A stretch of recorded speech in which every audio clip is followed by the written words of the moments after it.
Oh, Form 5. Okay, you're Form 5. Okay, okay. Oh, can. Okay. Oh, Form 5 student. Okay, can. Okay, right.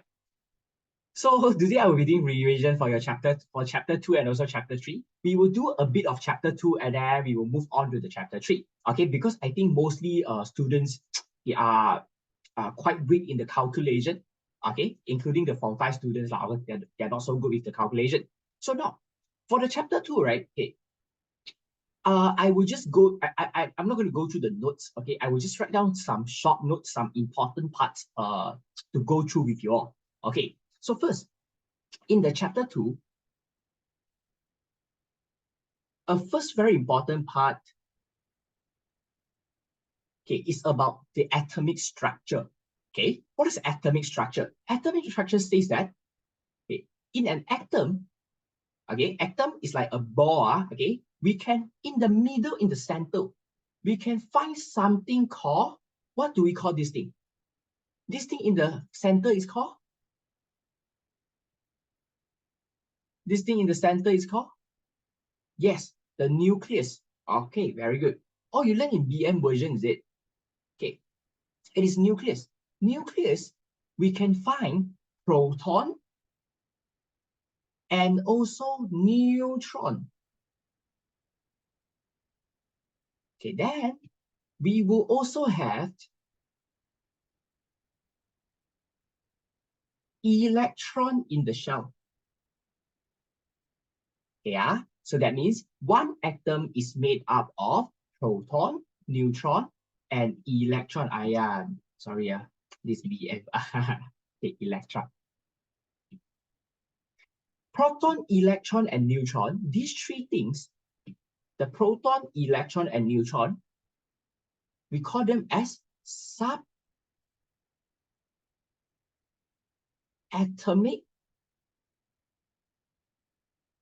particles.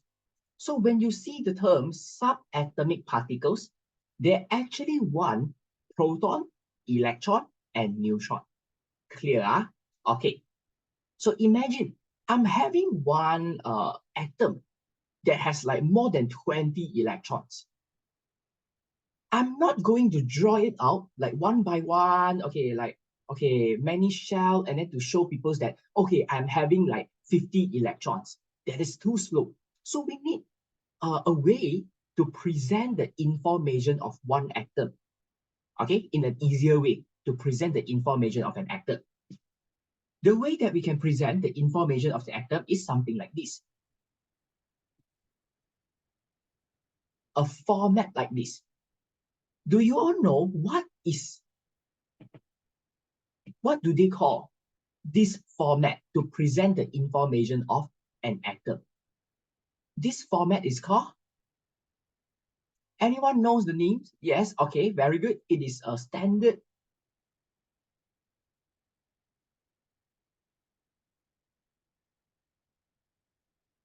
representation. A standard representation of an atom. In BM, it is per vacuum PRY. Okay, per vacuum PRY. So in this standard representation, in this format, we will be able to tell the amount of subatomic particles present in an atom. How many proton, how many neutron, how many electron, you can obtain it from this format. Okay, the value on top represents what? The number on top represents very good, the nucleon number.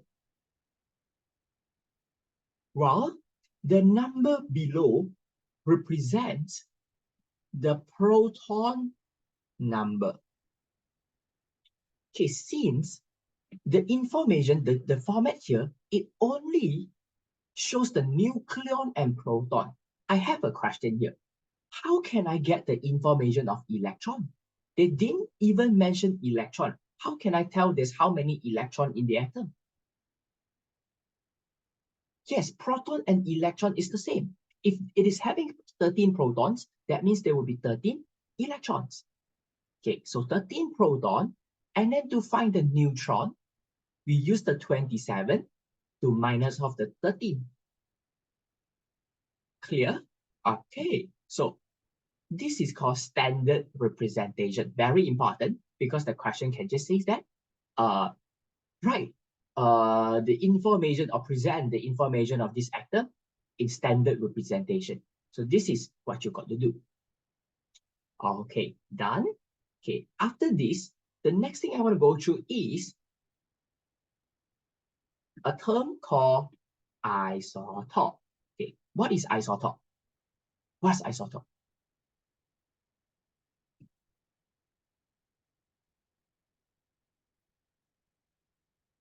Isotope is having same number of, yes, they have the same proton number, but different nucleon number. Okay, what is isotope? Isotope, you can understand it easily, uh, just like the term siblings. They are in a same family. They are from the same family, like siblings. We call it as isotope. So how do I know that whether the atoms, they are siblings, they come from the same family? For human like us, we can test DNA. DNA can tell us, okay, whether this is my sister or not. Let's say this sister always fight with me, like, oh, okay, argue with me. Wow, I've been thinking, well, is this my real sister? Okay, so we can do the DNA test to see whether, oh, this is my sister or not.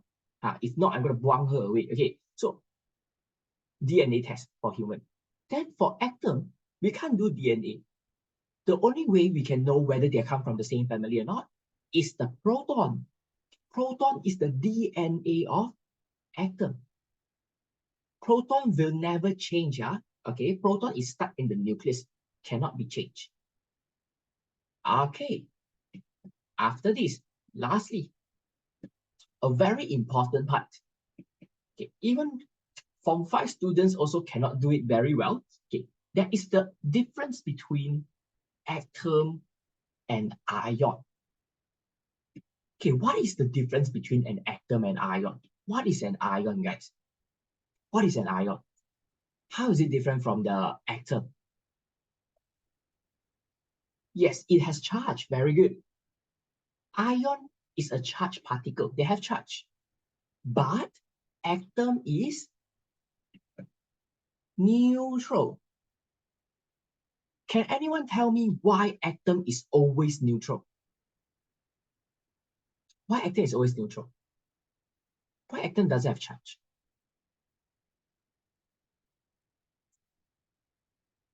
Huh? Why? Very good, Ushini. Because atom always has the same amount of proton and I think I just do it this way. Okay, same proton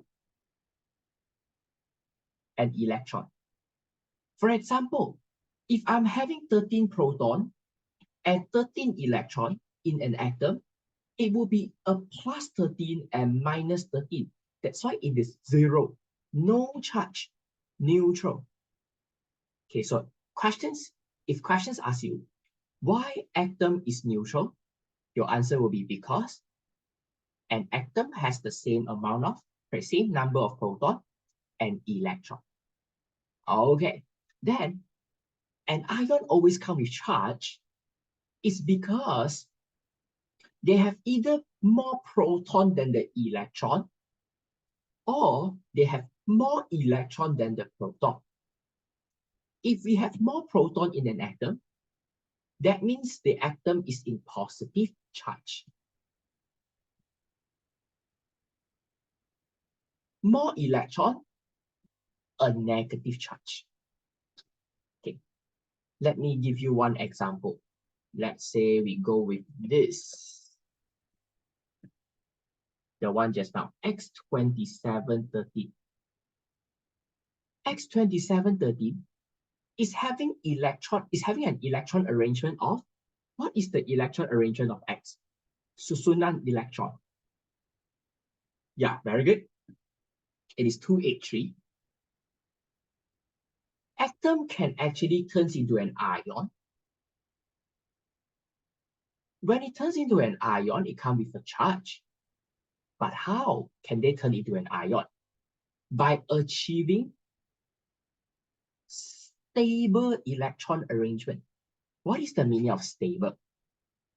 We all know that the maximum amount of electron that can be fit into the first shell is 2, while the rest of the shell can fit up to 8 valence electrons. So that means the electron arrangement for X here is not perfect yet. It is 3 only. It can fit up to 8. It is not fully occupied yet. So I'm a bit OCD. When I see this one got empty space, I'm not happy with it. I want it to be full. I want it to be perfect. So I can do something to the electron to make it perfect. This is what we call turning it stable. To turn it stable, to make it stable, we can either donate or receive electrons. Donate is like you can throw electron away. For example, this is 3. I can throw the 3 away. So it becomes 2, 8. Perfect. Okay, so here I can choose to minus 3 electron away, donate, or it can receive 5. Plus 5 also can become perfect maximum. But then, which one is the faster way? The minus 3. Minus 3 will be the faster way. So when we donate the 3 electrons, we get 2, 8. And this ion will come with a charge of, okay, you see, I minus off the electrons from the atom. That means now I'm going to have more proton than electron, because in electron decrease already. So proton will be more than electron. So definitely I'm going to get a positive charge ion. Okay. Okay, so for example, I donated 3 electron away and it becomes 10 electron. 13 proton, 10 electron, it will be a positive 3. Okay, understand? Okay, so another way is donate. Making a donation. Donation is a good thing. Okay, when you give donation, you get positive charge. I give 3 ringgit, then I get 3 positive charge. Like that. All right. Okay, so this is the difference between atom and ion. It is very important to know the difference because exam, they can ask you questions like, hey, what is the electron arrangement of ion X? So when you see ion, means the one that is already stable. So you should write 2, 8. So you have to read the question carefully, whether they say atom X or ion X. You are going to have a different answer. Okay, so this is the chapter 2 parts that I want to go through. Okay, if you feel like you need to take a screenshot here, wait.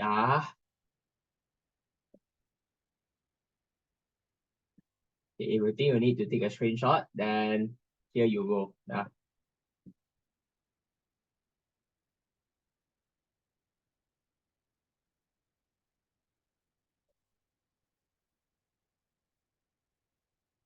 Okay. Okay, then now it's time to do some exercise.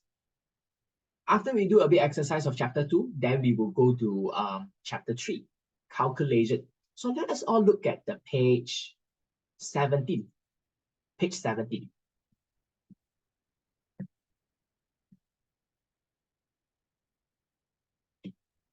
So here we have atom R, S, T, and U. What is meant by proton number and what is meant by nucleon number? This is one of the very popular definition that can come up for a chapter 2 questions. They always like to ask proton number, nucleon number definition. And many students will lose their marks because they forgot to write a few very important words, keywords. Okay, what is that? Okay, we all know that proton number is actually the, okay, wait, proton number Okay, definition is the number of proton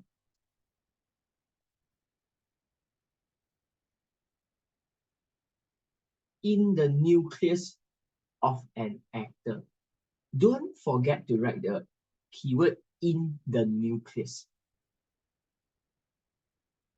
Then only you can get your mark.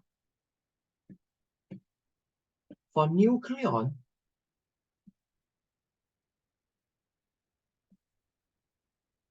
it will be most people, many people, they will say, oh, proton plus neutron, the number of proton and neutron. Okay, it should be the total number of proton and neutron in the nucleus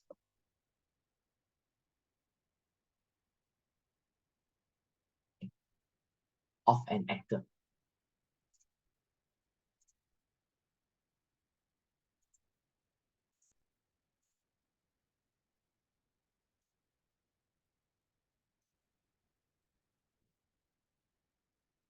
All right. Okay.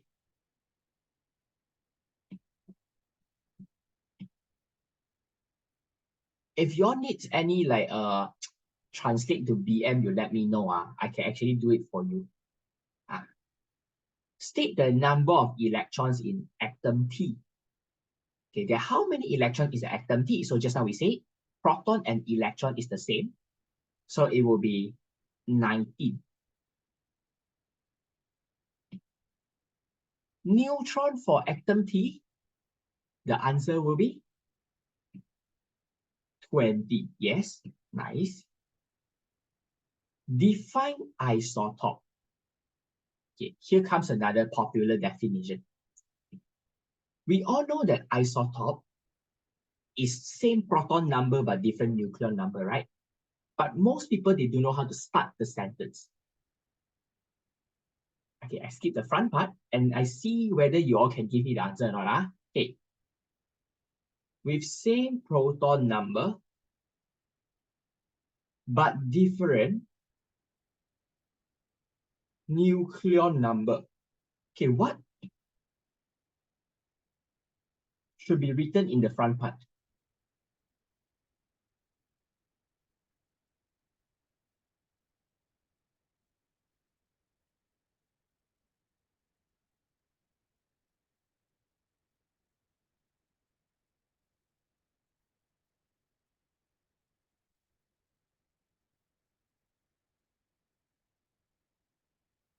What should be written for the front part?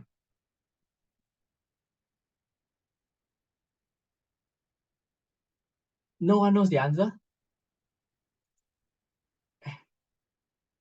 Okay, isotope is atoms.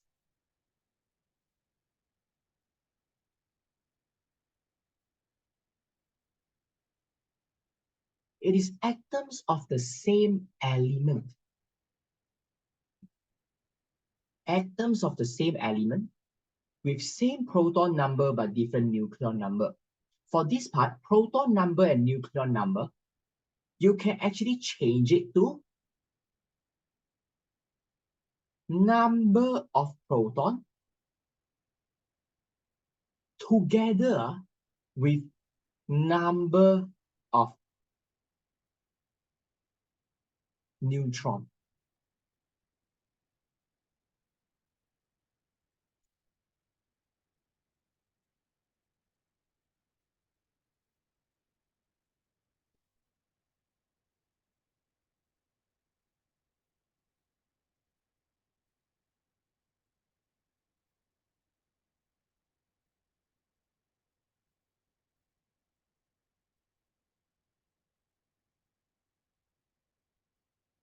Okay, finish writing the answer already? Done, Okay. So they asked me, which pair of atoms are isotope? So here, which atoms are isotope? Okay, the S and U. Thanks, very good. Okay, so atom S and U because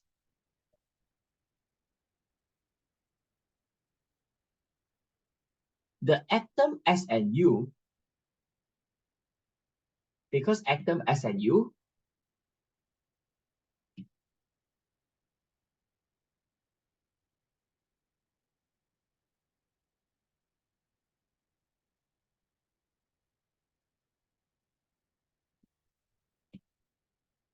have the same proton number but different nucleon number, just like the definition. Just like the definition.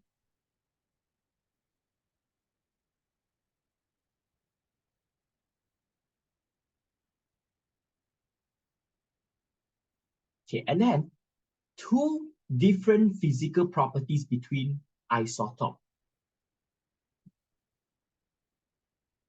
Okay, normally for physical property, we will talk about melting and boiling point. Okay, even like your Form 5 also the same. Okay, for those who have learned ionic and covalent before, physical property, we always go with the melting and boiling point. Okay, so here, our answer can be melting and boiling point.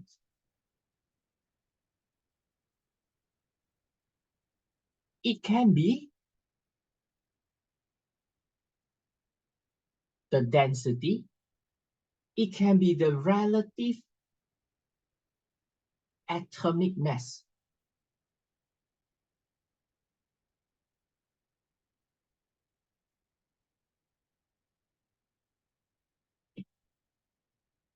The mass of the atom, yeah, the mass of one atom, the relative atomic mass is usually the nucleon number, yeah, guys. Nucleon is actually equals to relative atomic mass. So if sometimes question is given this way, they can ask you to do calculation without giving you the RAM because nucleon is the RAM. Okay. Next. Will the two isotopes react the same way when heated with oxygen gas? Do you think isotopes will react the same way, guys?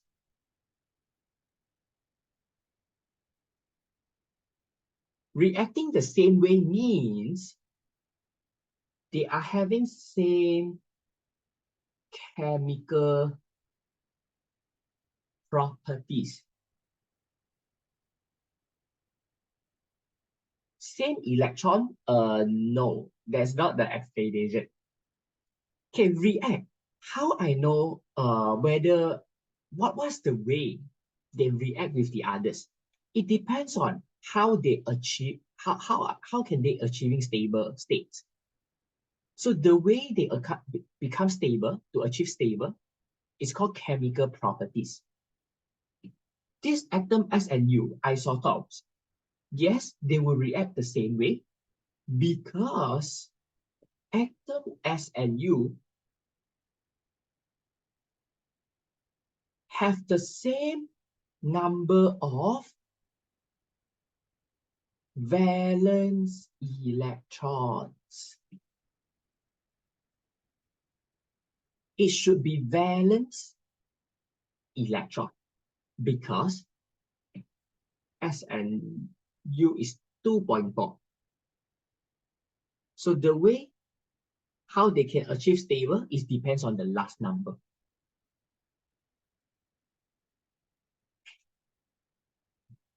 Okay, next.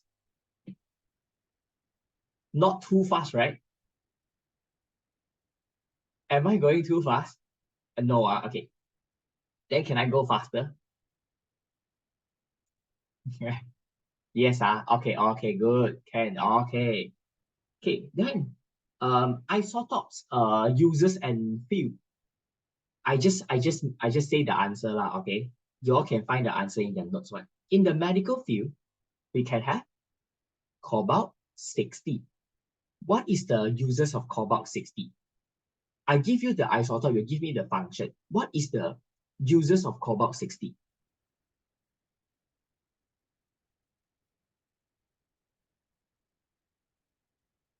Yes, cobalt 60 is to treat cancer, correct? Membrane cell cancer. Very good. Then how about iodine 131?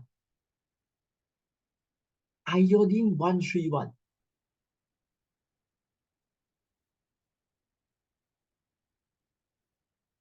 Iodine 131 is for? Yes, penyakit thyroid. Yes. Yes, it's for penyakit thyroid disease. Okay, to treat the thyroid disease. In the agriculture, we can use phosphorus 32. Phosphorus 32 is a phosphate fertilizer. It is a fertilizer that is used to study the metabolism in plants. Okay, in the archaeology, we have carbon 14 that is used to estimate what? The age of fossil. Yes, very good. Industry, let's say sodium 24. What is the uses of sodium 24?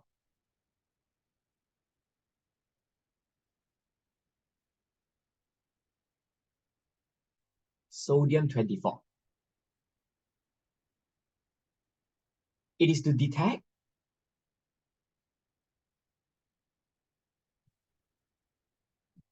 leakage in the underground pipes. So don't forget to write the word underground. Okay, so in BM will be mengesan kebocoran pipe bawah tanah. So must write the word bawah tanah because if bawah tanah is underground, we have to use something to detect. If it's not under bawah, it is not underground, then we can see it. Don't even have to do detection. Okay.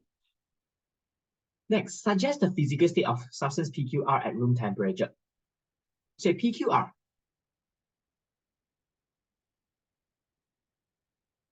Physical states. Physical states means they want solid, liquid, gas. So here,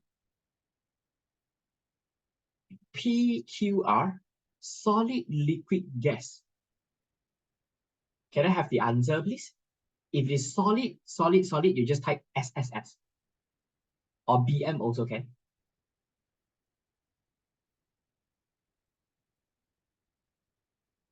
Hong Liang, very good.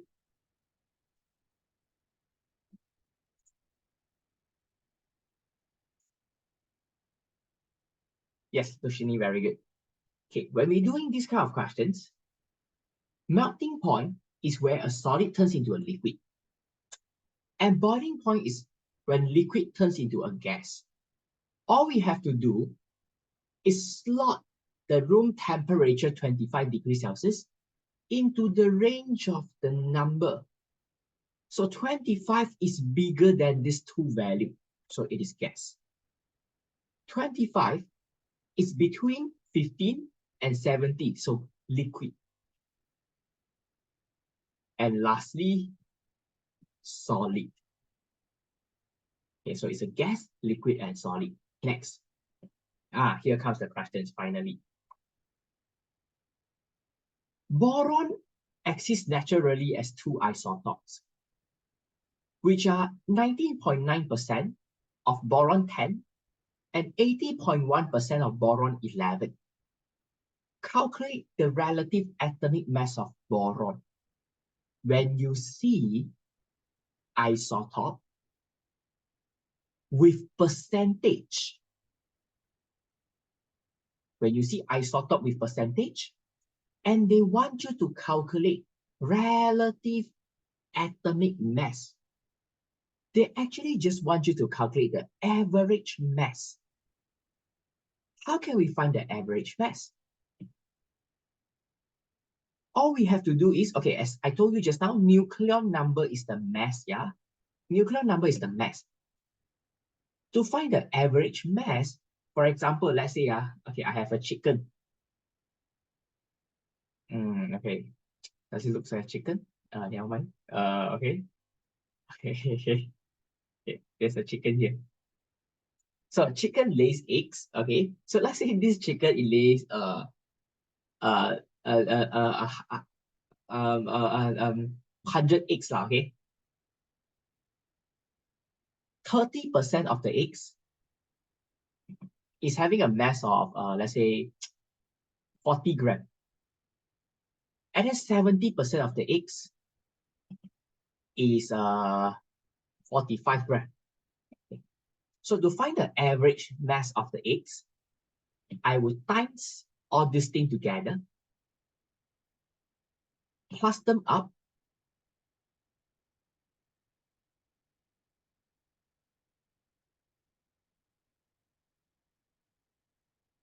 and divide them by 100 to get the answer. So can you all please help me to do this question F times the nucleon and percentage together and then divide 100.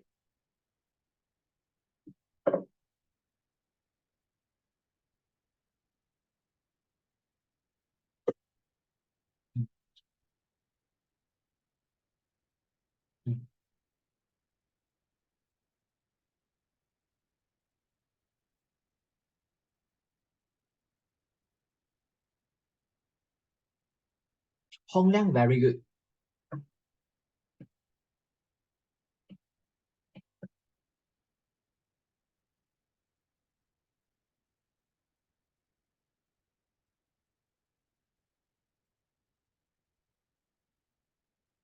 Divide 100, we all get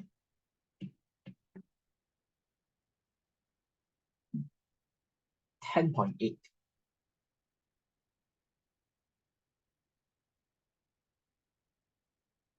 Is that okay? Okay. Then here, this question is the harder version of questions here. They say that sulfur has two isotopes, sulfur 32 and sulfur 34. Data from the experiment shows that the relative atomic mass of sulfur is 32.1. So they give you the final value, and you have to find the abundance of both isotopes. That means you have to find the percentage. You have to find the percentage. So just now is you have to find the final answer. Now you're going to use the final answer to find back the percentage. Can you all try this one?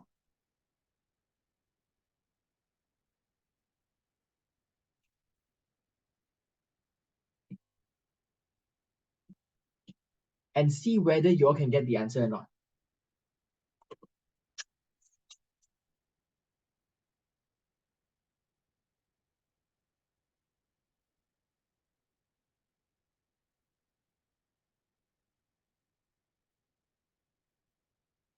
I'll give you all 1 minute to try.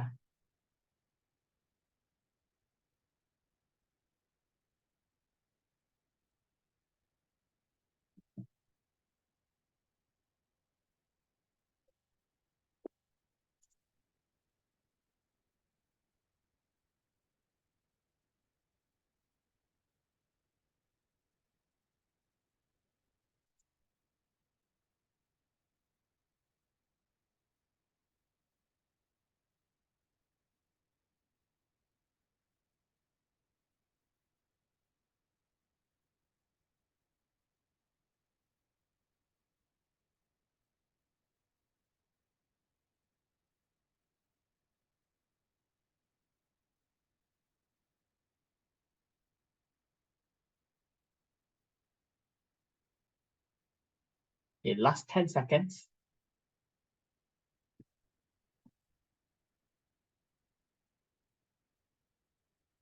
Rushini can get the answer.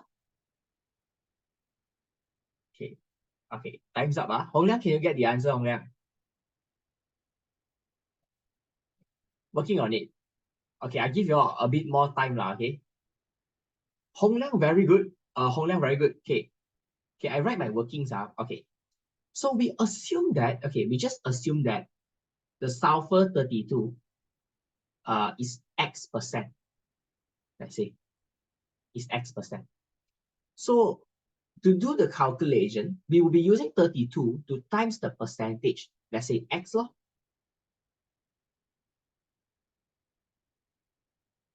plus sulfur 34. If sulfur is X%, that means sulfur 32 is X%. That means sulfur 34 is actually the remaining of the 100%. So that means we're going to use 100 to minus X. S34 is 100 minus X%. So 34 times 32, 100 minus X. And divide 100 to get 32.1. Okay, then I think until here you all should know how to do already. You all try press your calculator and see.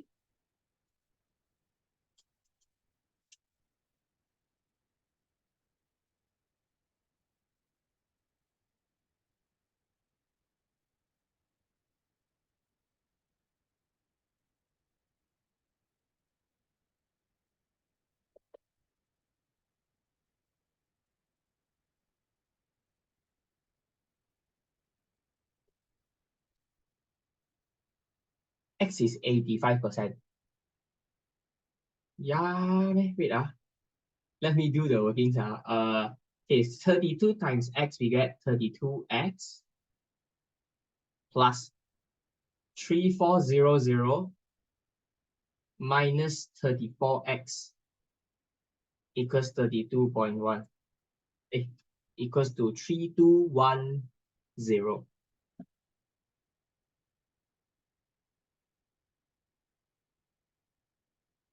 Yes, Luciani is 95%, right? So then we move this to the other side. So it's 32X minus 34X equals to 3210 minus 3400.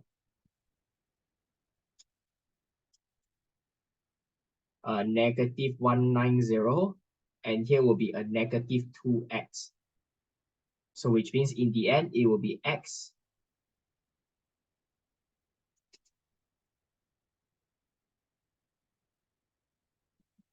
equals to 95%.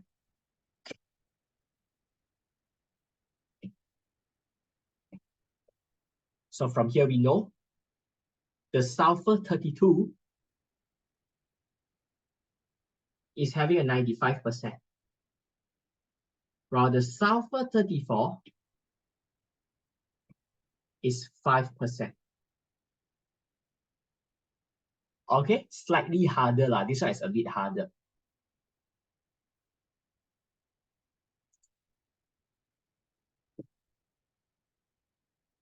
Okay, once we finish this question, then it's time to go to the chapter 3 calculation. Chapter 3 calculation is in page 36.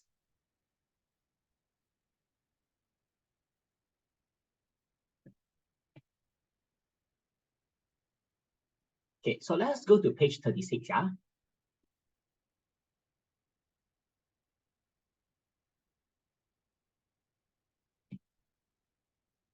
Okay, here, paracetamol is commonly used as a medicine that can help to treat pain and reduce fever.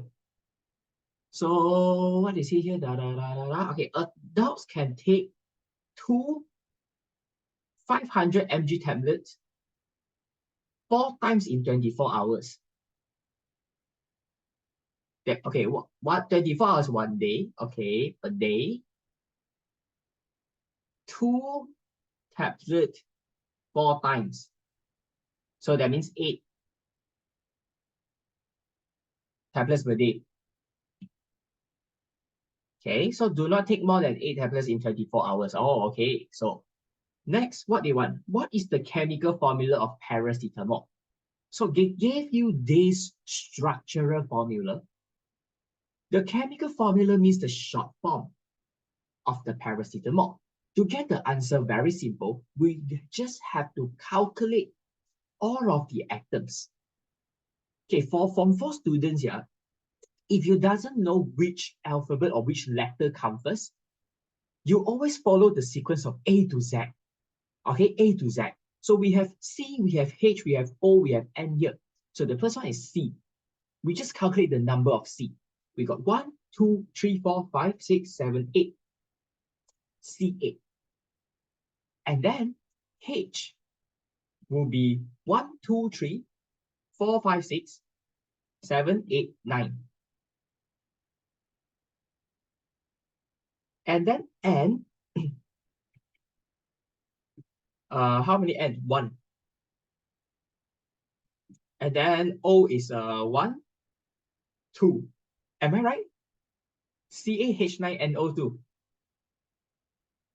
Can you all help me to calculate? Later I count wrong. Okay. Help me to count now. Okay. Is it C8H9NO2? Am I right, Hong? Yes, okay, good. Okay. Relative molecular, thanks, Jaylin. What is the relative molecular mass of paracetamol? Relative molecular mass. Everybody should know how to do this. Relative molecular mass means the mass, the total mass of the molecule. So we are having this molecule here. What is the mass? Given that the relative atomic mass is here.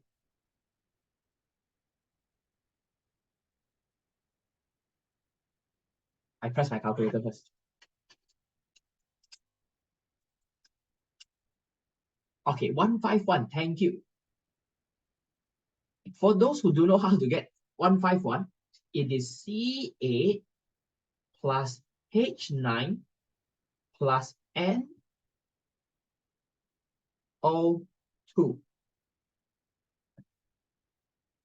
What is the unit, guys? What is the unit for relative atomic mass?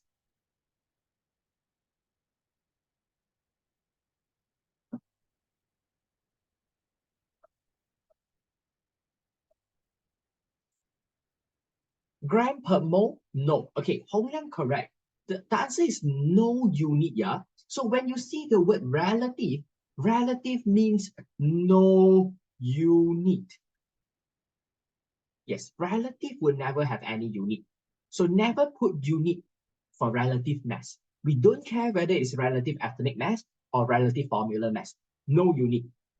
Next, what is the molar mass of paracetamol? Molar mass, guys.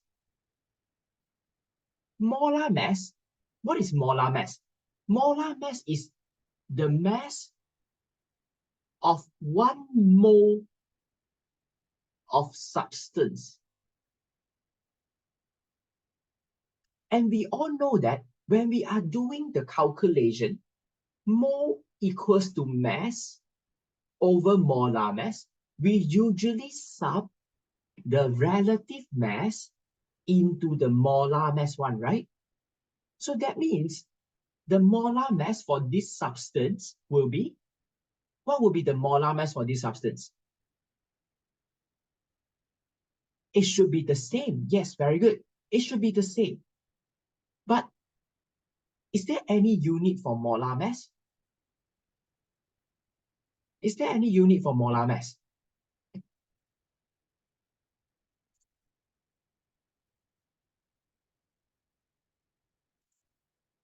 Is there any unit for molar mass?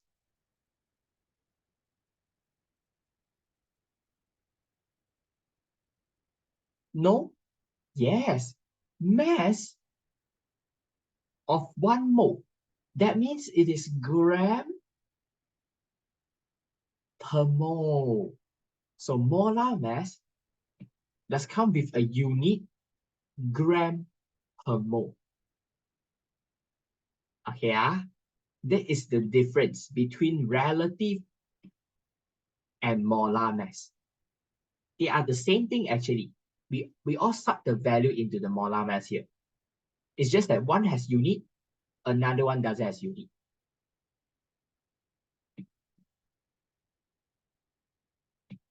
Calculate the number of paracetamol molecule in 500 mg tablet. calculate the number of molecule, 500 mg.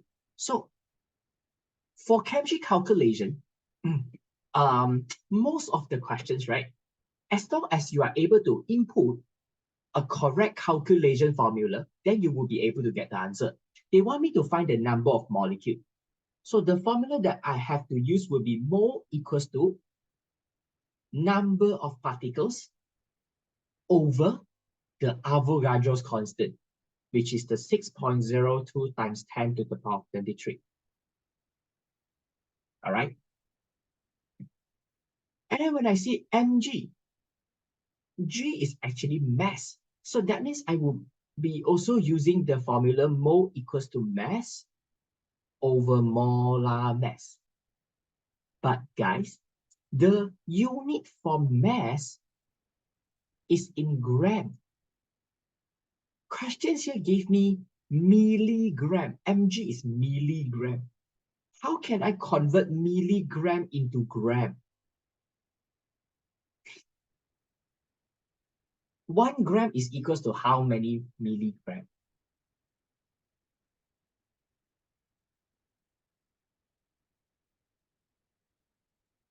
Yes, very good, 1,000. So 1 gram is equals to 1,000 mg. Milligram. I think you all learned it last time in, I don't know, Form 1 or what. There's milli, centi, deci, deca, all this. It is the prefix, yes, is times 10 to the power of negative 3. So here, for milli, so here, from 500 mg to gram, I'm going to divide 1,000 to make it 0.5 gram. Okay, then starting from the value given here,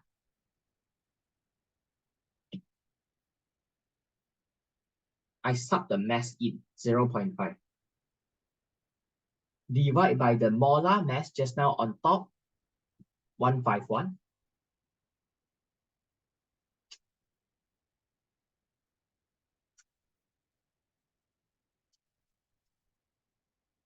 Okay, I believe you'll be getting a value like this if you press your calculator, like a 3.3, 11, blah, blah, blah, blah, times 10 to the power of negative 3.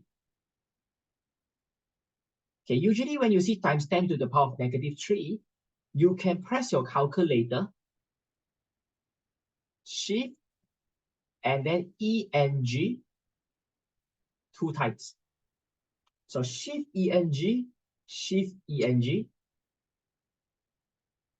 the mole will be equals to 0.003. 3 decimal place. Okay,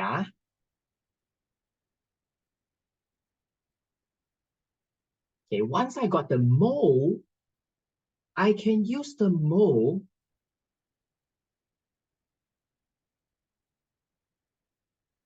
to find the NP, number of particles.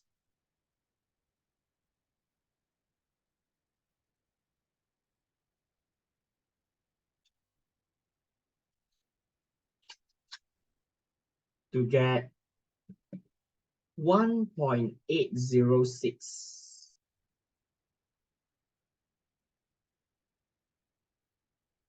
times 10 to the power, times 10 to the power 21 molecules.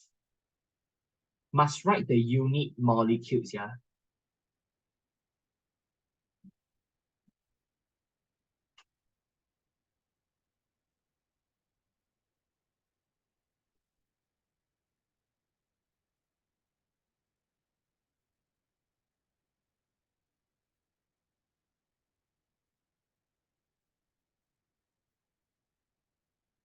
Okay. All good? Good, Can I go to the next question now? Can, Okay, thank you. Okay, like, the next question they asked me, maximum number of mole of paracetamol can be taken by an adult. So if the question is saying just now, 8 tablets a day, which is, okay, one tablet is 500 mg. So 8 tablets, maximum number of mole, maximum number of mole. So just now you see 500 mg,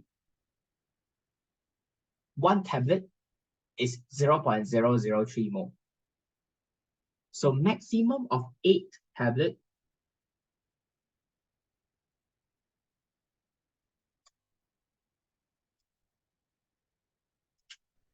will be 0.024 mole.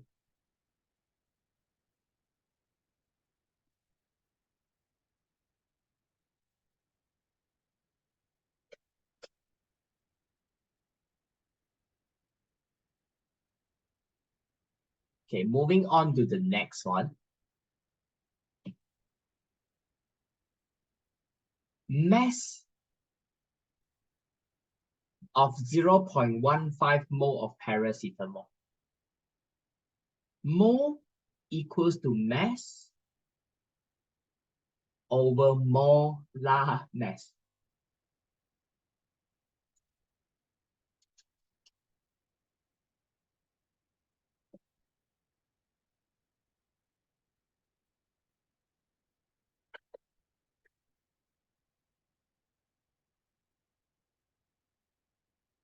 After this, you all have to try the next question yourself. Okay, before we move on to the next question, if you can understand what I say here, you are good to proceed to the next question. You can send me an emoji in the chat. You can send me any emoji in the chat, so I know you are good and we can proceed to the next one.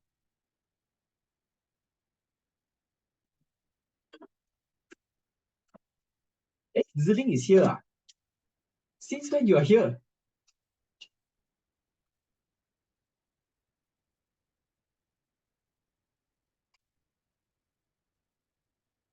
Oh, it's okay, it's okay. It's okay. Okay, good. Okay, Hong Liang good, Jaylin good. Okay, Irvin good. Okay, right. Then next question. Okay, I will be giving you all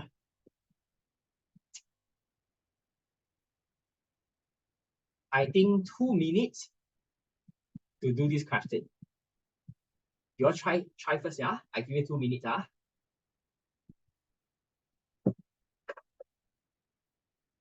This is page 37.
Hmm. Oh, no.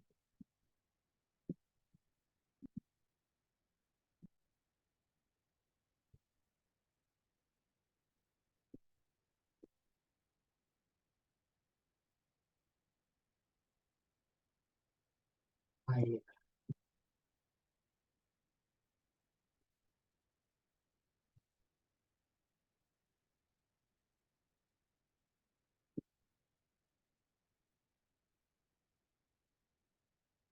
thanks, Hong Liang. Thanks, Sushini. So determine the mass of 1 mole of vitamin A. What is the answer?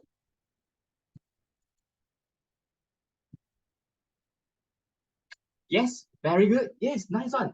Okay, 1 mole equals to mass over molar mass.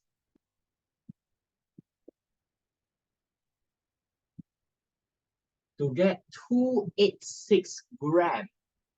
Very good. Next, moving on to the next one. Determine the mass of 0.025 mole of vitamin A. 0.025 mole of vitamin A.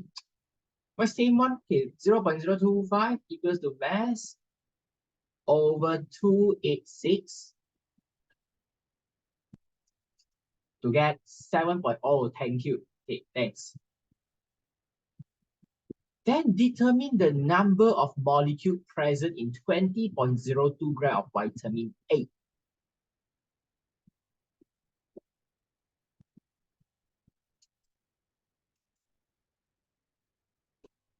Okay, first,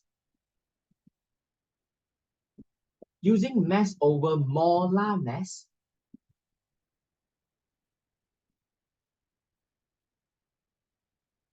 I got 0.07 mole.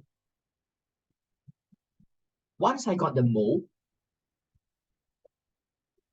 I will be using it to find the number of particles.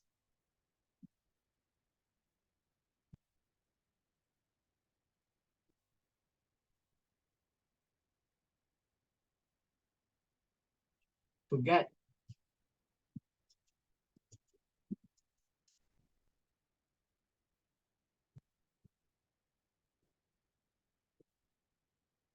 Am I right?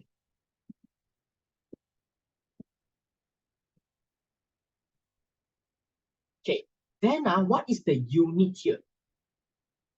The unit should be, yes, molecules. How do you know that it is molecules, guys? Is it because the question says number of molecule? The question says number of molecules, so we write molecule, right? Right? Yes? No, please remember this is no, not like that. We will write molecule is because of the chemical substance. The chemical substance vitamin A, C20H30O, this thing is a molecule. That's why I write my unit as molecule. Cannot refer to the questions one, because questions sometimes can be very tricky. They change it to atoms. What happened when they change it to atom? Do I change my unit to atoms? No. So the answer that you got after multiplying the 6.02 times 10 to the power of 23 is actually the amount of C20H30O molecules. In order to get to the atom, we have to times, yes, 51 to pick up atoms. So that means there is an extra step to do. Very good. So don't just refer to the questions and then write whatever unit they say. You should write the unit according to the chemical substance. And then you see whether that is what they want. If no, please do extra steps. Okay. Since I mentioned it, I will just press my calculator to get the answer 2.15 times 10 to the power of 24. If they ask for atoms, okay, next. the mass of this vitamin A molecule.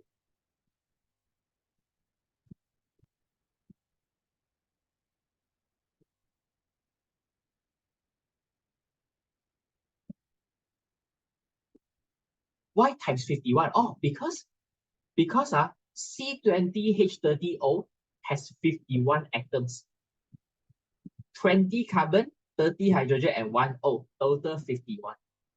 Okay, ma. It is like something like this. If I have one H2O, that's the example that I always use in class. Okay, one H2O is equal to 3 atoms, right? So if I'm having 20 H2O, how many atoms? I believe you all will say 60. How you all get 60? Because times 3. That means we are going to times the number of atoms. Okay, so the number of atoms in C20H30O is 51. Okay. 0.125 mole. Okay, thank you.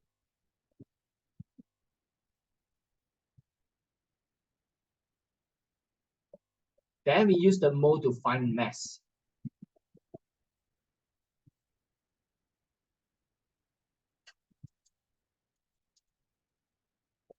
$35.75 gram.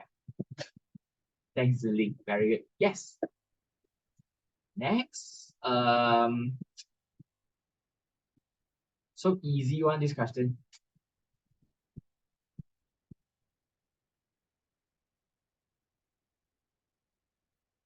Okay. I know what already. Let's do a question.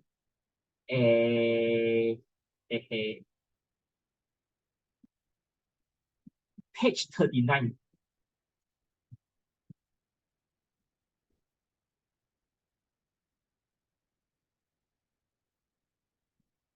Which we have to determine the empirical formula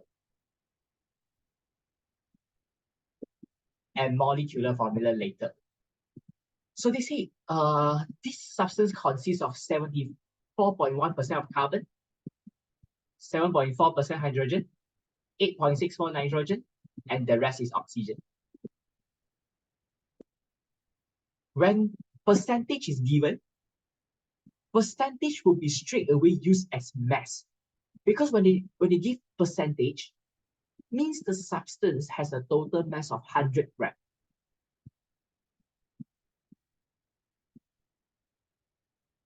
Carbon 74.1, hydrogen is 7.4, nitrogen 8.64, and the rest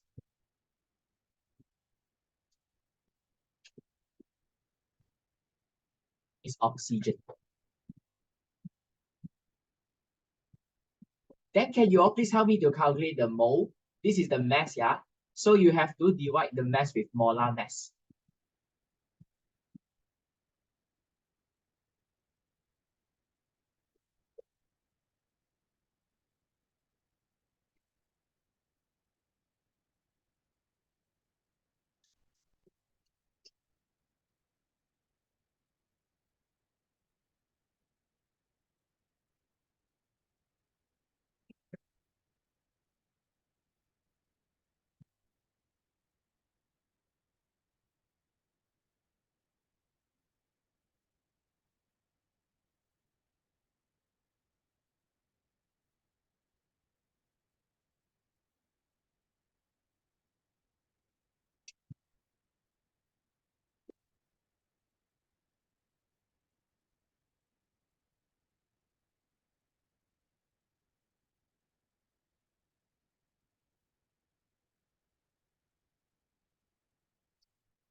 Please help me to check my answer. See whether I'm wrong or not.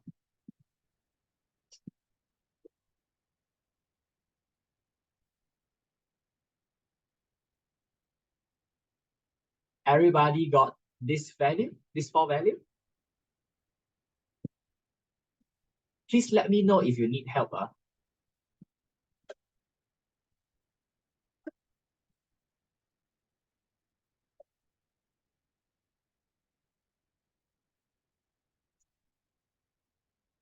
Okay, okay, then how can I get ratio? How can I get ratio? To get ratio, we just brings all the number down, all the value down. Okay, 6.175, 7.4, 0.1, 0.617, 0.617, and divide all of them with the smallest value. So the smallest value here will be the 0.617. So everybody divide 0.617.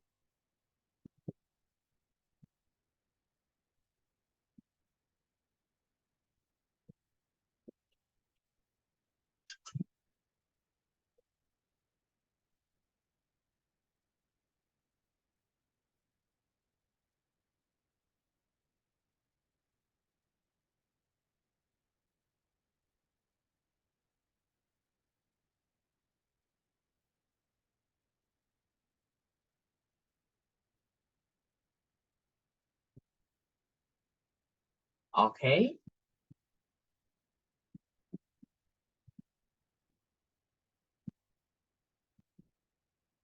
For value that is very close to, the whole number, we can just round up or round off to get whole number.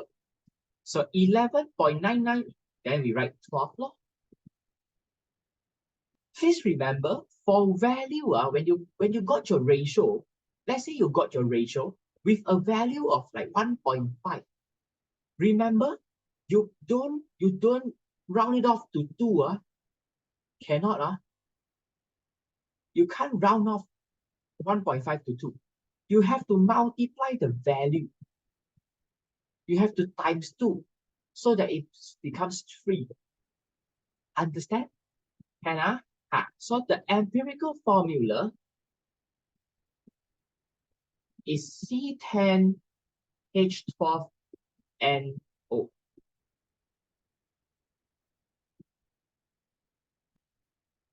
And then the molecular mass of quinine is 324.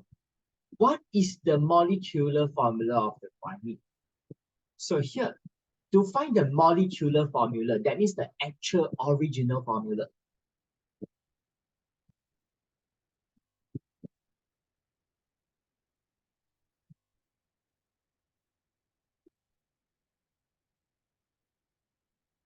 Okay, the relationship between molecular and empirical is when we simplify the molecular formula, we get empirical formula. So simplified, we usually divide the actual formula with a number. Now to go in the reverse direction, to go back, we have to times a number. So using back my empirical formula and times an unknown number, and this will get me back to the original formula with a mass of 324.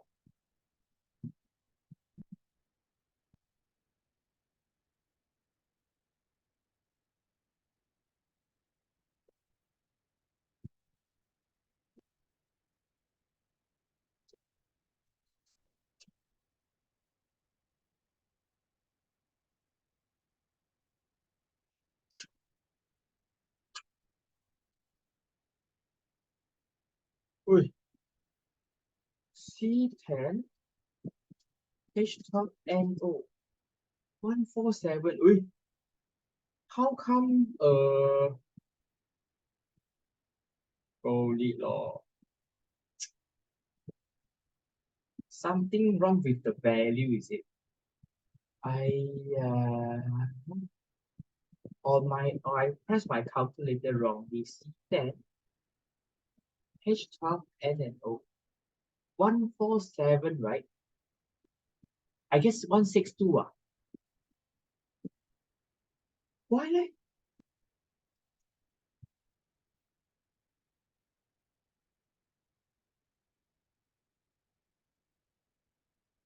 Oh, okay. I know already. Okay. Oh, I know what already because I sub one only for. I mean, it's supposed to be 16, but I sub one just now. Hi. Okay, 162. Sorry. So 324 divided by 162, the answer is 2. So we times it back. Hi, what am I doing? Times 2, I get back C20H24 N2O2. You can always double check your answer by putting in the relative mass to see whether you can get back the 324 or not. C20H24 N2O2. Wait, why I get 438 on? Oh,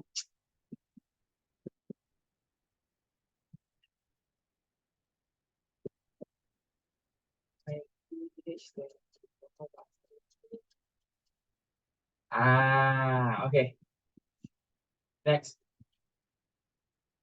find the number of atoms in 20 grams of this quinine.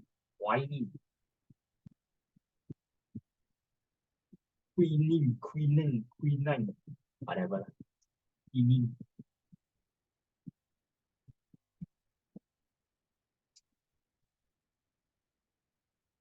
Get me the number of atoms, thank you.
Uh, 0.06.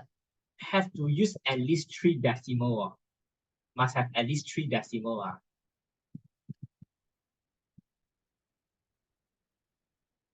7.224. No, that is not the answer.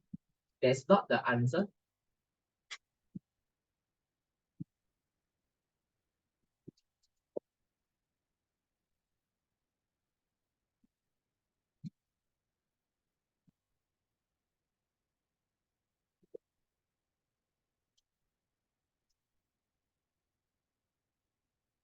Ziling, very good. Hong Liang, what's your answer?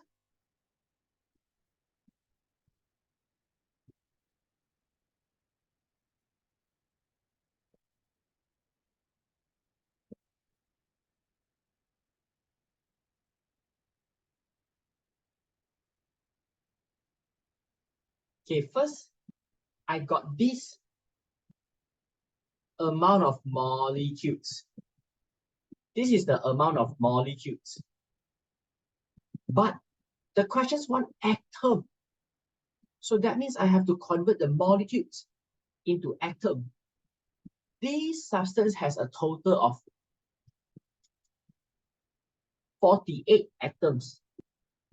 So we times 48. Have to still have to times 48, yeah? So remember, as I told you, for number of particles, unit is based on the chemical substance, yeah? Molecule means they have more than one alphabet. Okay, now you want atoms, you have to times 48. Yeah. 3.7324 times 10 to the power of 22 times 48. So I get 1.79.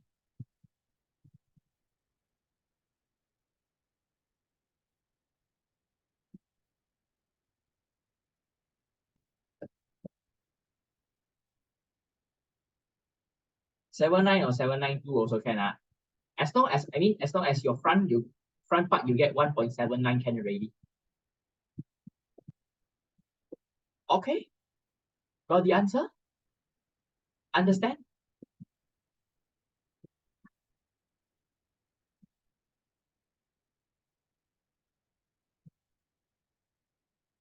Okay, if you can understand this, then we are going to do another harder questions now.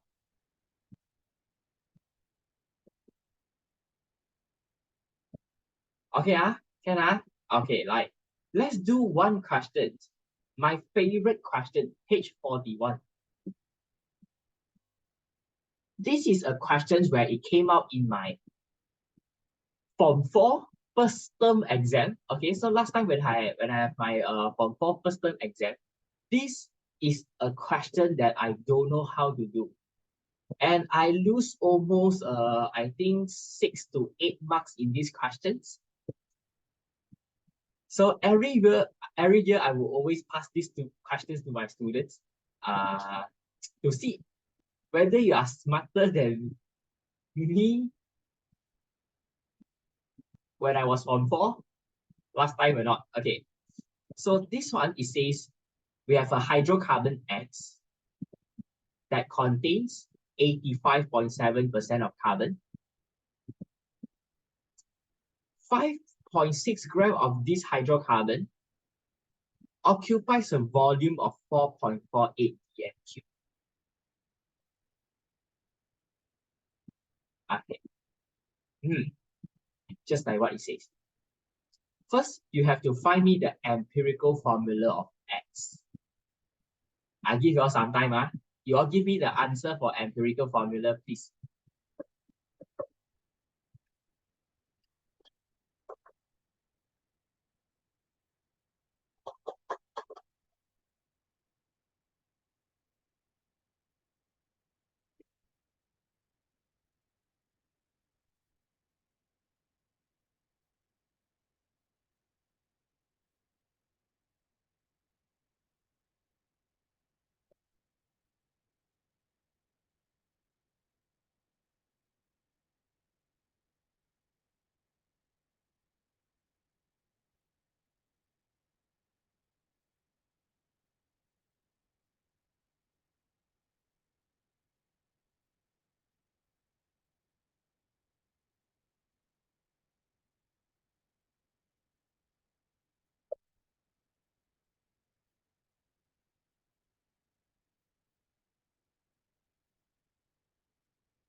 Yes, Lin, you are right.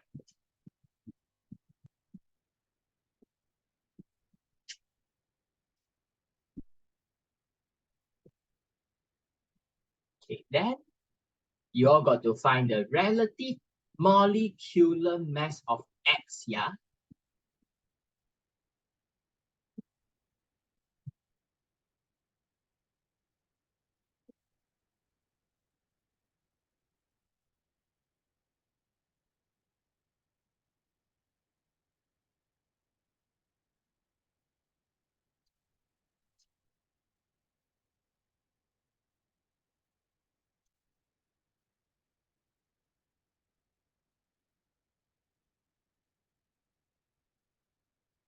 Zucchini, very good. Very good. Yeah, right. Very good.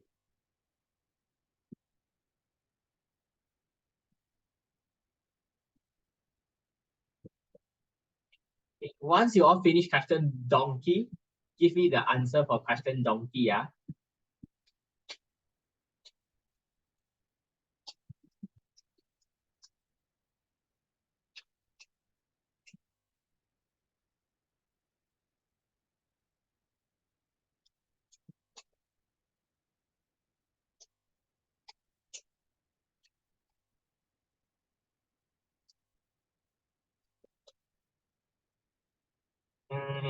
It is not 40. It's not 40.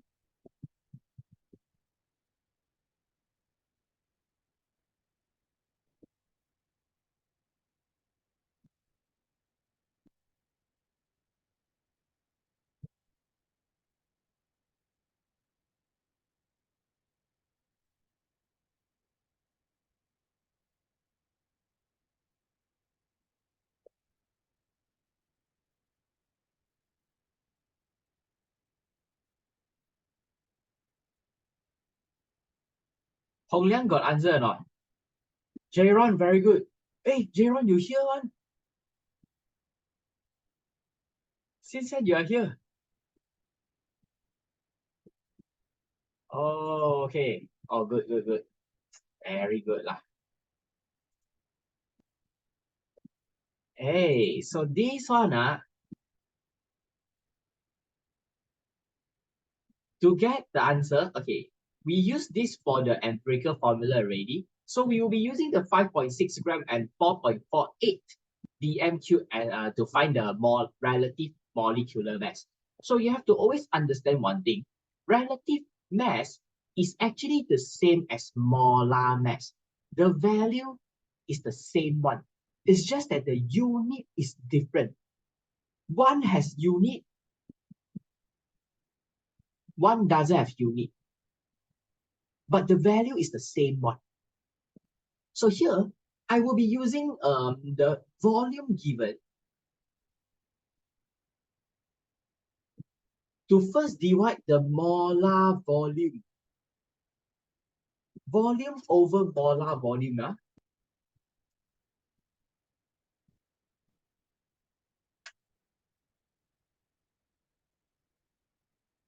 Then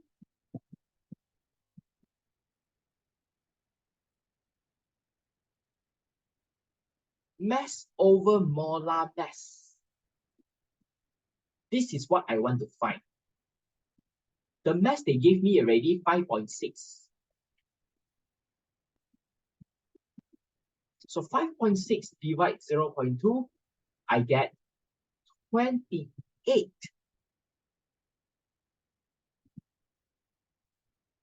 28 is the molar mass and also the relative molecular mass. Since they want relative molecular mass, then I'm not going to put any unit at the back.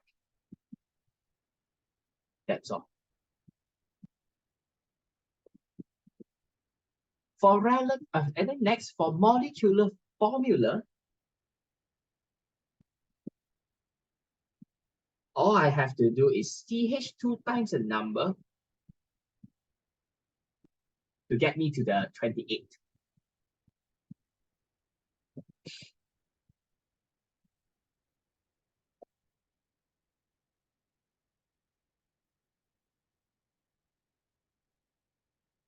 Okay, in N will be equals to 2.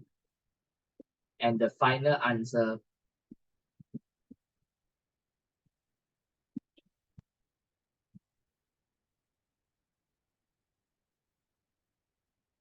will be C2H4.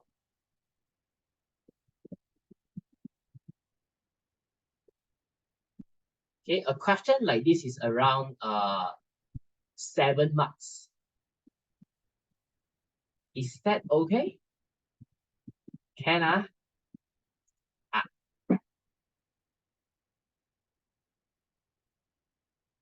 So the relative molecular mass just now was the part that I stuck and I don't know how to do last time.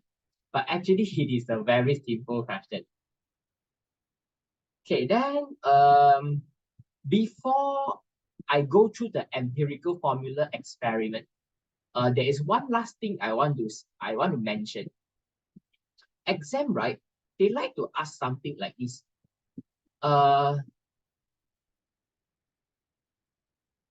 Let's say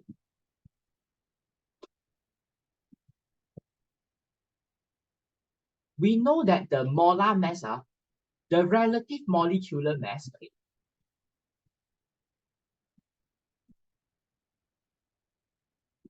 of C2H4 is 48. 28. Okay, which is what we found just now. That question will ask you something like this. How many times is one C2H4 molecule heavier than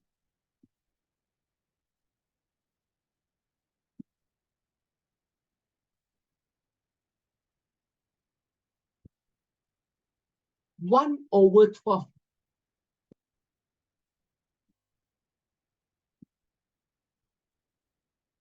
times of a carbon 12 atom? Anyone knows the answer?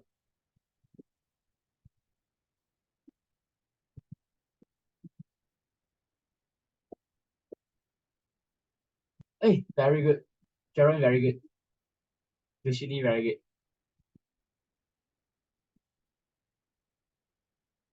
And the rest of you?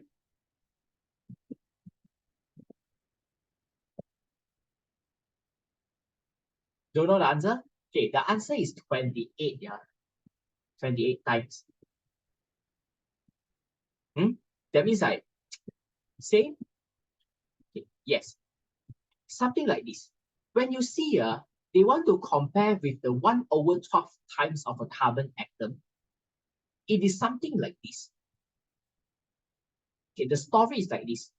The way of how they got all this relative atomic mass is last time they used to compare the relative mass like this. Let's say when last time we doesn't have I mean when people still don't know how to use cannot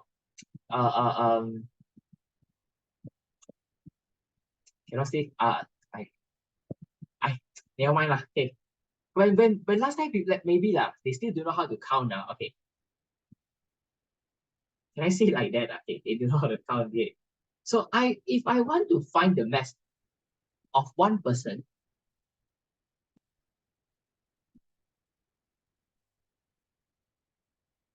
I will be using something to make comparison.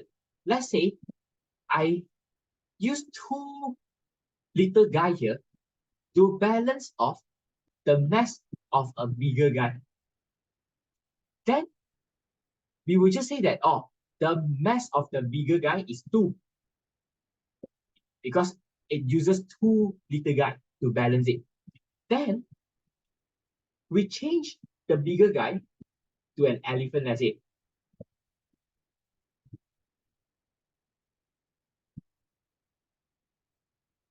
And then we found out that, wow, we actually need 50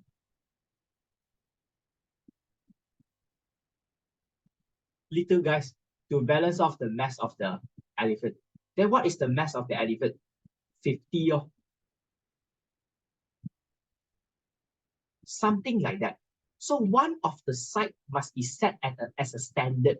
So when they compare the mass of other atoms, they actually use carbon atom as standard.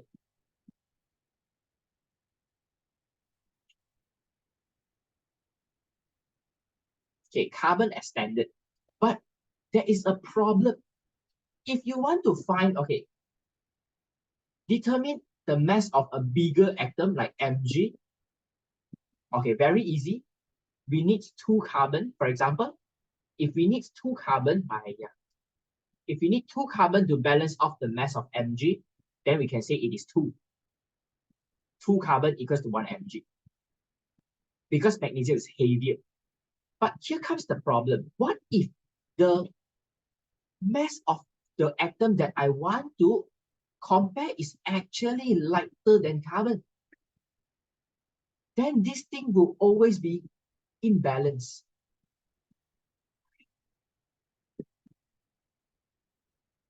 Wait, wait, what am I doing? Okay, it will be not balanced.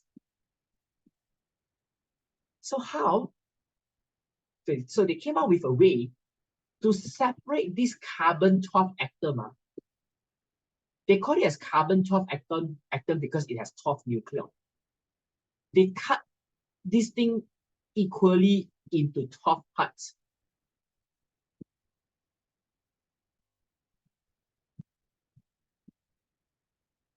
If carbon-12 is cut to 12 pieces, then one pieces is like 1. Carbon-12, right? Separate into 12 pieces. So each piece of this 1/12 represents 1. So if I need 3 of this 1/12 carbon atom to balance off this atom A, then it will be 3. A relative atomic mass of 3. So how they got hydrogen 1, oxygen 16? This is how they do it. They put the 1/12 at the other side to compare. So that means when the atom is hydrogen, 1 piece is enough. If it is oxygen, we need 16 of them. So that means the mass of oxygen is 16. So what you can understand is 1/12 is actually 1. It's like carbon-12, 12 kg. We separate into 12 pieces, so 1 pieces will be 1 kg. Something like that. Okay. Just like that.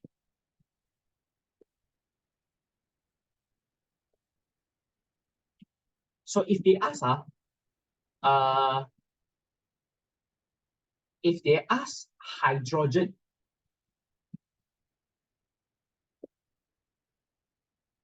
atom in the C2H4, if they ask hydrogen in the C2H4, it will be 4 times heavier.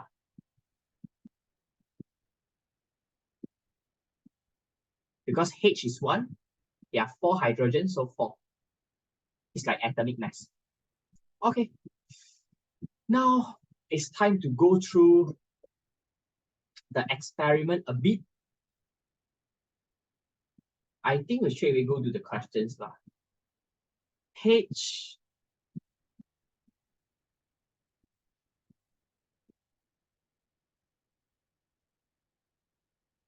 28.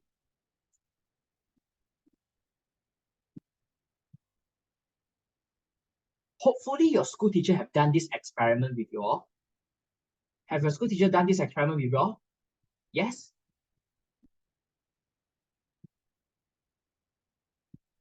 No. Long time ago. Yeah. Then the others, your school teacher did this or not? Empirical formula of copper 2 oxide. No? No. So sad. Okay. Haven't. Okay. This experiment is something like this. I forgot whether I mentioned in the class already or not. This part here, the right side of this apparatus is consists of acid and something with the purpose to produce or supply hydrogen gas. So that means there is a reaction going on here, and the reaction will produce hydrogen gas. Why do we want the hydrogen gas? In this experiment, for the empirical formula of copper 2 oxide, we actually want something like this to happen.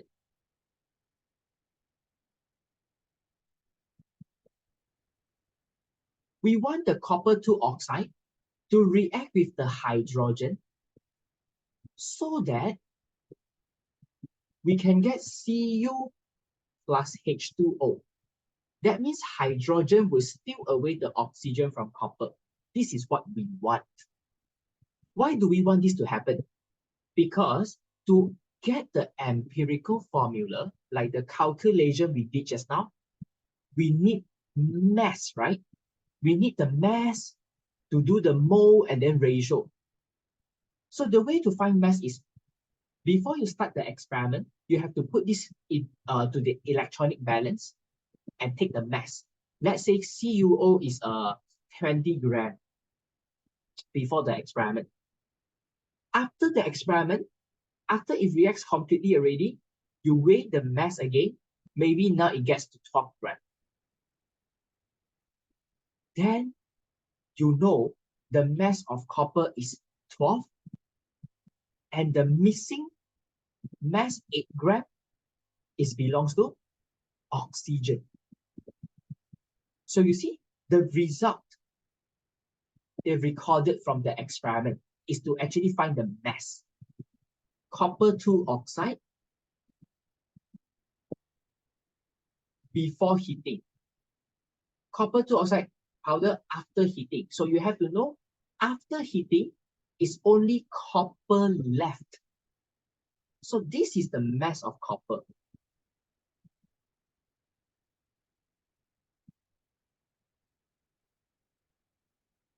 With the apparatus style, of course, the glass tube is there. Okay? And then the 9.053 before heating is the CuO with the apparatus. So to get the mass, to get the mass of Cu, we have to use this value to minus off the mass of the glass tube. Okay, let's do it in the table here. The mass of copper is 8.861 minus off the mass of the glass tube, 8.093.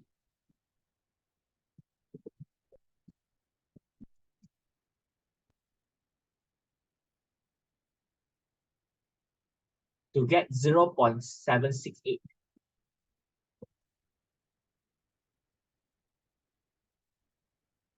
And then to get the mass of O, oxygen, I need to minus off the glass tube and the copper. So the mass of glass tube and copper is here. So it's 9.053 minus of 8.861.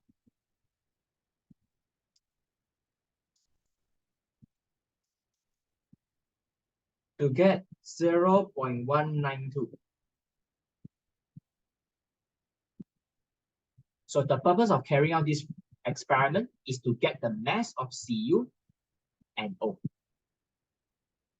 Then the rest is the same, like the one we did just now. Yeah. So since we see that this reaction, we uses hydrogen to steal away the partner of copper, this part is the part that produces hydrogen gas. How hydrogen gas is produced? It is produced from a reaction between an acid and a reactive metal. The example of reactive metal is magnesium or zinc.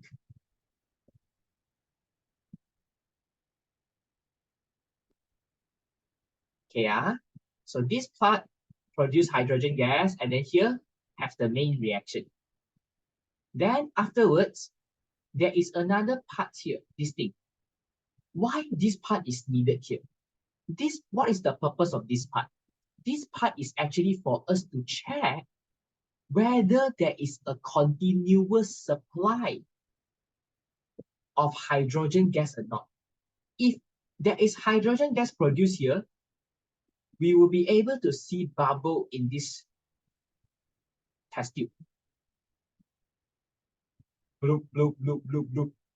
When there's no more bubbles, that means the supply of hydrogen gas is stopped, like no more. Then you have to change a new batch to continue supply the H2 until the reaction here is complete. Okay, So hydrogen gas is produced from the reaction between hydrochloric acid and substance G, suggest substance G. So just now we mentioned it already. It can be zinc or magnesium. State the observation of copper 2 oxide powder during the heating process. So next time when you do this experiment, you will see that the copper 2 oxide teacher gave you is actually a black color powder. So the black powder turns brown. During the reaction, black powder is the CuO. It will turn brown. Brown is Cu, copper, like copper wire. Copper wire is brown in color. So the observation will be black to brown.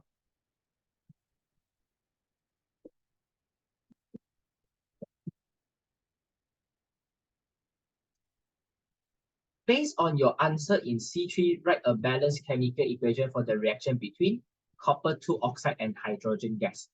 So once you finish everything here, you should be able to find CuO.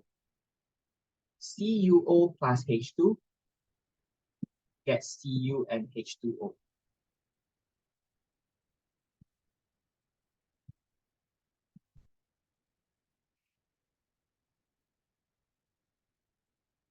Is there any question for this experiment?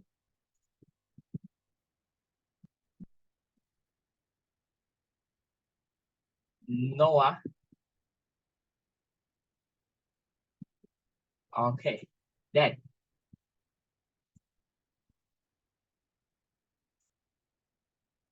this one I skip first for later. Last question. Now we go to the page 30.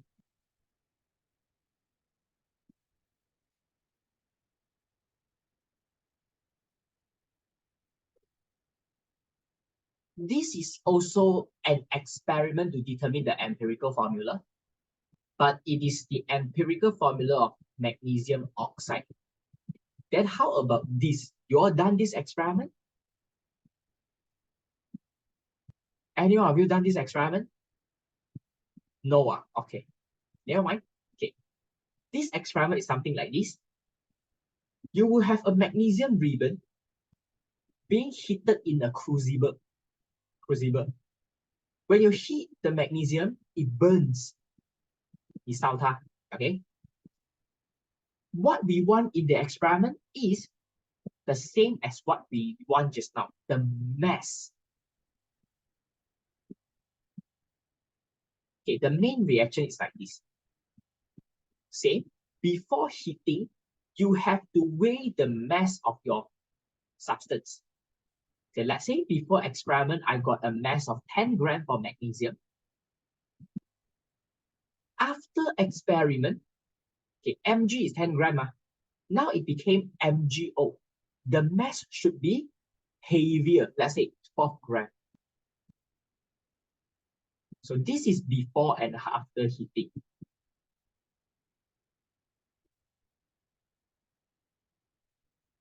So from here, I can have the mass of magnesium, also the mass of O, by using 12 to minus 10.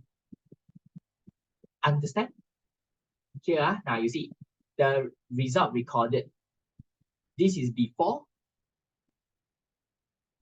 heating. This is after. So to get the mass of magnesium, okay, I just want magnesium. I do want this apparatus. So I got to minus it off.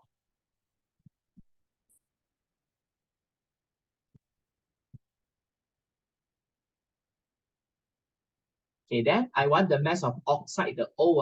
I don't want magnesium, I don't want the lead, I don't want the crucible. So I will be using this to minus the one on top. This is the last thing I want to go through already. After this, then N plus, okay. Last question already, just like that.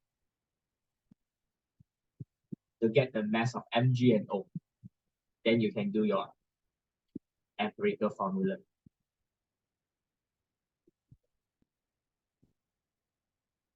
Okay.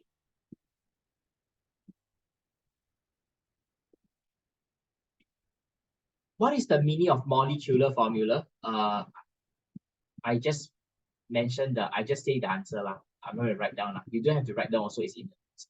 It is a chemical formula that shows the actual number. Chemical formula that shows the actual number of atoms.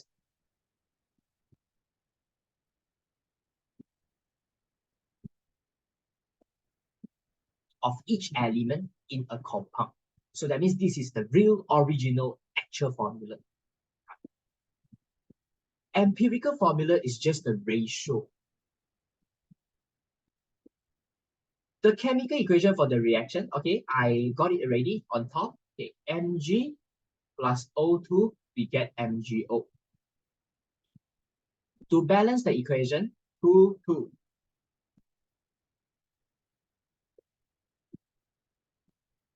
Why was the crucible covered with lead as soon as the magnesium started burning? When you are doing this experiment now, you have to open and close the crucible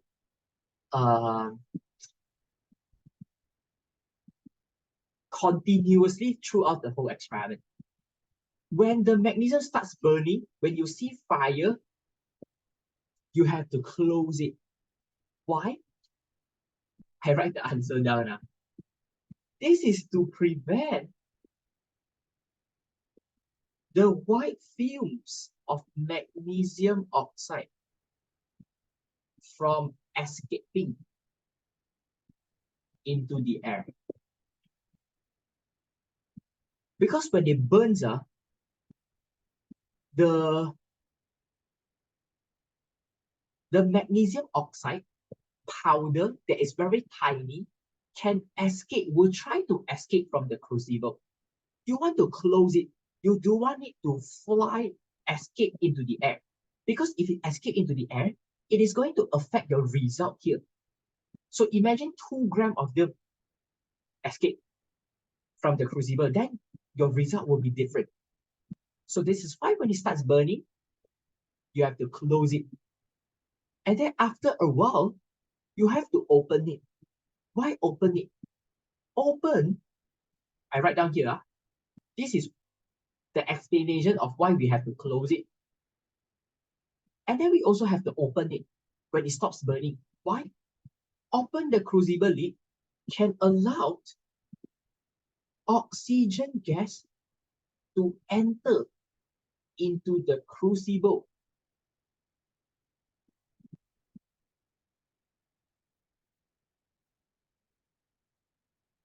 You want oxygen gas to go in so that magnesium can have reaction. That means you want the oxygen for magnesium to start burning. Once it burns, you close. And then after a few seconds, you open, you close. Open, close, open, close, open, close, open, close, like that. Okay. So tiring. Okay, now.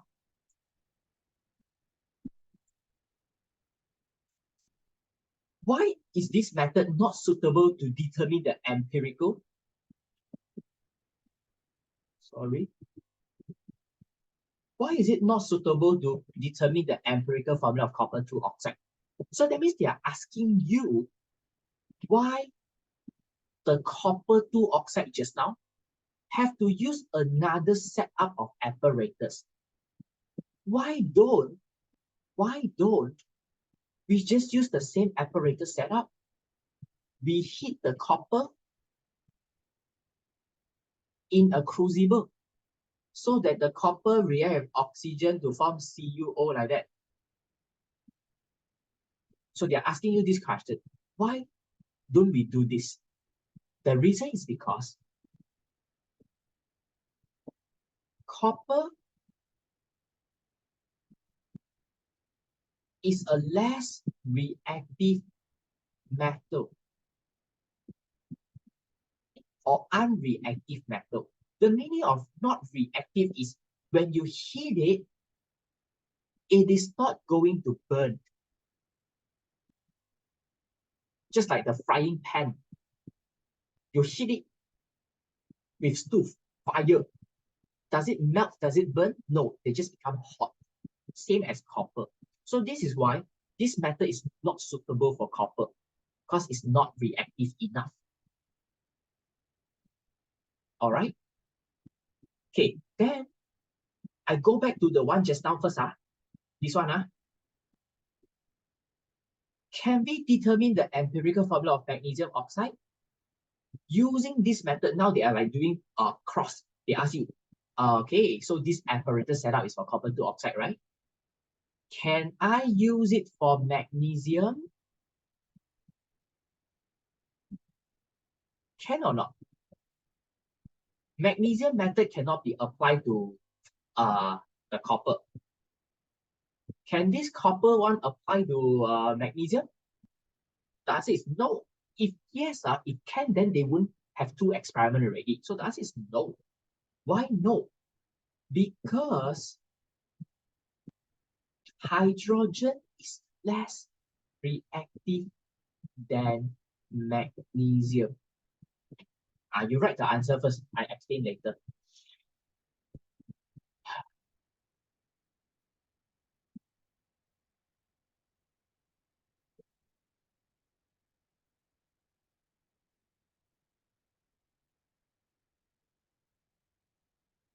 Okay, meaning is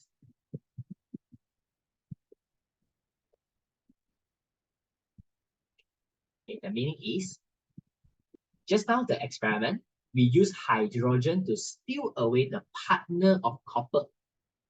Hydrogen is able to steal away people's girlfriend. It's because hydrogen is more handsome. More handsome means hydrogen is more reactive. I'm more reactive. I can steal away your girlfriend, something like that.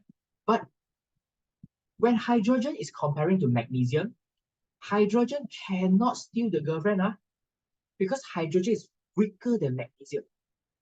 So this is why the answer is hydrogen is less reactive than magnesium. It can't steal the girlfriend away. So this is why this experiment doesn't work for the magnesium. Understand? Okay, last. Just now that question. Ensure how to explain how to ensure. Very important, this one.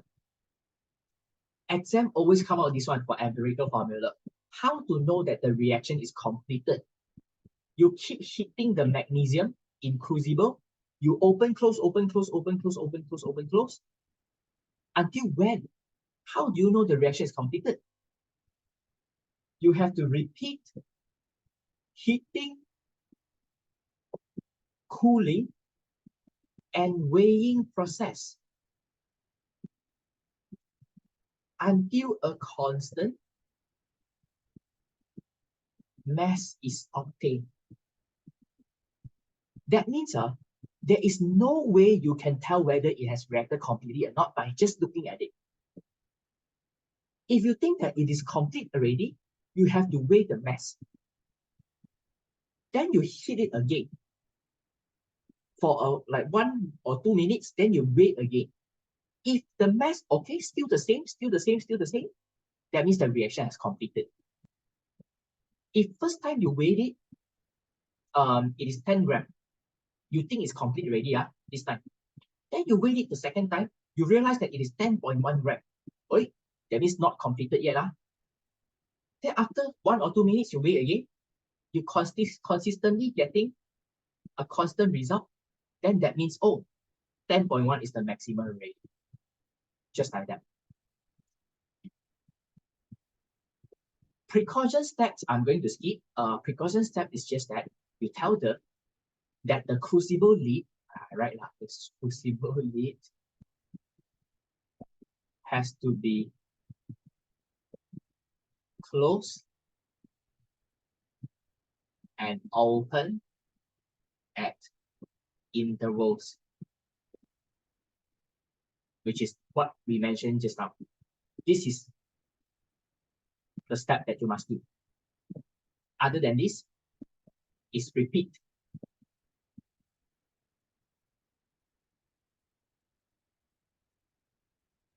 Heating, cooling, and weighing process until the mass, constant mass is obtained. So doing the precaution step is to make sure that you get accurate results. Okay, that's all. Thank you for attending the class.